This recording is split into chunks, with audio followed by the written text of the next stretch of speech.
আসসালামু আলাইকুম বন্ধুরা, আবারও চলে এসেছি নতুন একটা ভিডিও নিয়ে। আশা করি আপনাদের ভালো লাগবে। তাহলে চলুন ভিডিওটা এখান থেকেই স্টার্ট করা যাক। শুভ সকাল। রোজকার মতোই মানে ডেলি রুটিন একই হয়ে থাকে আমাদের। সকালে ওঠো, ঘুম থেকে উঠে বাচ্চাকে খাওয়াও, তারপরে আরও অনেক কাজ সকালের খাবার। তো যাই হোক, সমস্ত কিছু আমি কমপ্লিট করে নিয়ে এখন রান্নার কাজে চলে এসেছি।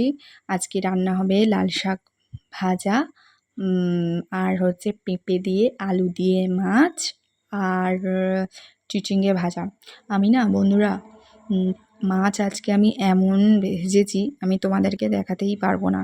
জ্যান্ত মাছ ছিল, আর যেই কড়াইতে দিয়েছি উল্টাতে ঠিকঠাক পারিনি বলে মাছটা পুরো একদম, মানে কি বলবো, খুব বাজে অবস্থা হয়ে গেছে। তো আমি মাছটা দেখাতে পারলাম না, কারণ মাছ ভাজাটা ভালো হয়নি। তো এখন আমি এখানে চিচিঙ্গে ভেজে নিয়েছি। উনানে রান্না করতে আমার বেশ ভালোই লাগে। দেখো কি সুন্দর, মানে আর কি আগুনটা জ্বলছিল, আমার ওটা দেখতে বেশ ভালোই লাগে। তো আলটিমেট আমার ভাজি ওদিকে হয়ে গেছে, আর এটাও প্রায় মানে শেষ পর্যন্ত খাওয়া দাওয়া কমপ্লিট হয়ে গেছে। সকাল থেকে আমি একটুও রিশানকে কাছে সেইভাবে পাইনি, কারণ সকাল থেকে এতটাই কাজের পরিমাণ ছিল ঘুম থেকে ওঠার থেকেই। আশা করি আমার মতন যারা আছো তারা বুঝবে।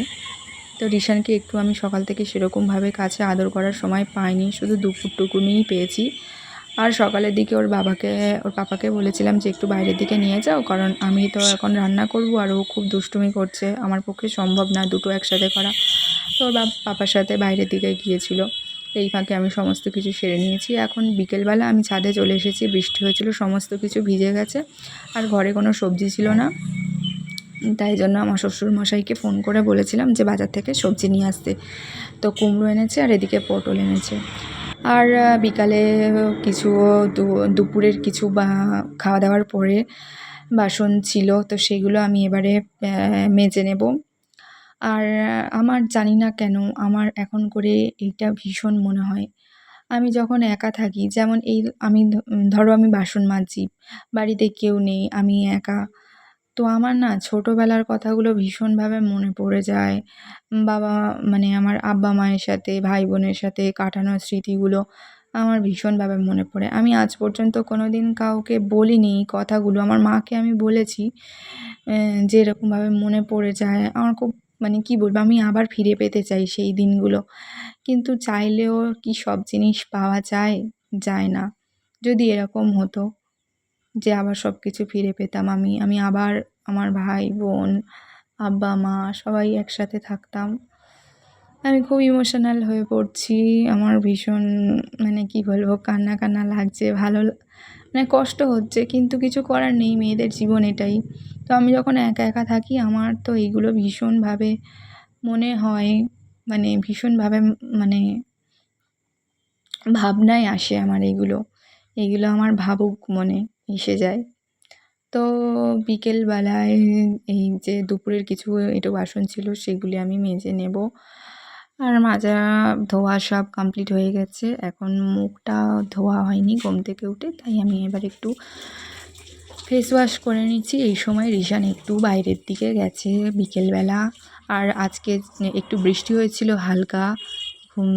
আর ও খুব তার জন্য ভীষণভাবে এটা কীরকম একটা গোমট, মানে কি বলবো, খুব বাজে গরমও লাগছিল। বৃষ্টি হয়েছিল কিন্তু খুব বাজে গরমও লাগছিল, যার জন্য রিশান বেশিক্ষণ ঘুমোতেও পারেনি। তাড়াতাড়ি ঘুম থেকে উঠে গেছে, আর ঘুম থেকে উঠে গিয়েও ভীষণ জ্বালাতন করছিল। তাই জন্য ওর পাপার সাথে একটু বলেছি যে বেরোনোর আগে একটুখানি বাইরে থেকে ঘুরিয়ে নিয়ে এসো, কিন্তু ও তো একবার বাইরে বেরোলে আর বাড়ি আসতে চায় না। তাই জন্য আমি ওর দাদিমাকে বলেছি যে তুমি বাইরের দিকে যাও, তাহলে আমি এই কাজগুলো সেরে নেব। এবারে আমার বাসন টাসন সব কিছু মাজা হয়ে গেছে, আমি এখন মুখ ধুচ্ছি। এরপরেও আমার কোনো রেস্ট নেই।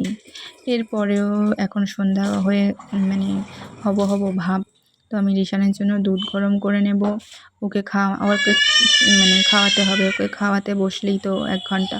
তো আমি যেই গ্যাসটা অন করেছি, আর ওদিক থেকে রিশানের দাদিমার গলা পেয়েছি যে খুব জোরে, যে আমার নাম ধরে ডাকছে। আমি ভাবলাম যে কী হলো, গিয়ে বললাম, সাড়া দিলাম যে কী হয়েছে, বললো একটা বালতি দাও। বালতি নিয়ে পানি নিয়ে এসো, কারণ দোকানে যে কাজগুলো হয়েছে নতুন সেখানে পানি দিতে বললো, তো দিয়ে নিলাম। আলটিমেট সন্ধ্যা হয়ে গেছে, আজান দিয়ে দিয়েছে মাগরিবের। এরপরে আমি রিশানকে কাছে পেলাম অনেকক্ষণ পরে। আমি একটু আদর করছিলাম আর ও আদর খাচ্ছিল। ও সারাদিন আমাকে সেইভাবে কাছে পায় না কদিন ধরে। ও মানে সারাক্ষণ আমার কাছেই থাকতে চায়। বাচ্চারা যেমন হয়, মাদের কাছেই বেশিক্ষণ থাকে। যতই তুমি বাইরে নিয়ে যাও আর যেখানেই নিয়ে যাও, যতই রাজভোগ দাও না কেন, মাকে কিন্তু দরকারই হয়। কি ঠিক বললাম তো? আর এই জামাটা দেখো, ওকে আমি একটু বড় সড়ো দেখেই জামা কিনে দিই। ছোটো জামাগুলো গরমের সময় ভীষণ টাইট হয়ে যায়, পরতে অসুবিধা হয়ে যায়, তাই জন্য বড় জামা কিনে দিয়েছি। ব্যাস, বাবুর তো একদম খুব ঠান্ডা, তাই জন্য শুরু করে দিয়েছে। তো ওর জন্য কিছু ড্রাই ফ্রুটসের পাপাকে বলেছিলাম কিনে দিতে। এখানে মিক্সড ড্রাই ফ্রুটস আছে আর কিছু ওয়ালনাট আছে। তো এখন যেহেতু ভীষণ গরম, তো আমি এখন এগুলো দিচ্ছি না, অ্যাভয়েড করছি। তো ভাবছি যে কালকে সকাল থেকে আবার দেব। আর দেখছিলাম যে পিঁপড়ে টিপড়ে ধরেছে কি না, তো যেহেতু ফ্রিজে আমি রাখা হয়নি সেই জন্য।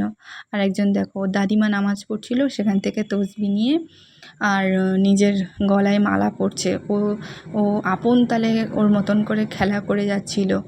ও দেখতেই মানে ও বুঝতেই পারছে না যে আমি ভিডিও করছিলাম। তারপরে বললাম, দাও, আমাকে দাও। ও আমার কাছে দিচ্ছেই না, আর এদিকে না না না না করেই যাচ্ছে। আর এখন করে না আবার কি বলা শিখেছে, পোপ পোপ। আর আবার একটু একটু করে মারাও শিখেছে দেখলাম। এবারে তোমরা হয়তো ভাবতে পারো যে আমরা ওকে মার শেখাই, কিন্তু না, জানি না ও কোত্থেকে শিখেছে। আজকে ওরকম বিকালে যখন একটু ওকে আঙুর খেতে দিয়েছিলাম, আমি বললাম, আমাকে একটা দাও।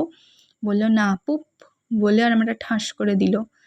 তো যাই হোক, ও কোত্থেকে এরকম শিখেছে জানি না। আস্তে আস্তে ওর এই হ্যাবিটটাকে চেঞ্জ করে দিতে হবে। যদিও এখন কিছু বোঝে না, এখন বোঝালেও বুঝবে না। তো আজকে রিশানের সন্ধেবেলার খাবারে ছিল দুধ আর একটু মুড়ির ছাতু আর একটা বিস্কুট। এর থেকে বেশি কিছু আমি ওকে সন্ধেবেলায় দিই না, কারণ রাতে ভাত খেতে চায় না এর থেকে বেশি কিছু দিলে, কারণ তাই জন্য আমি একটু হালকা পাতলা খাবারই রাখি সন্ধেবেলায়।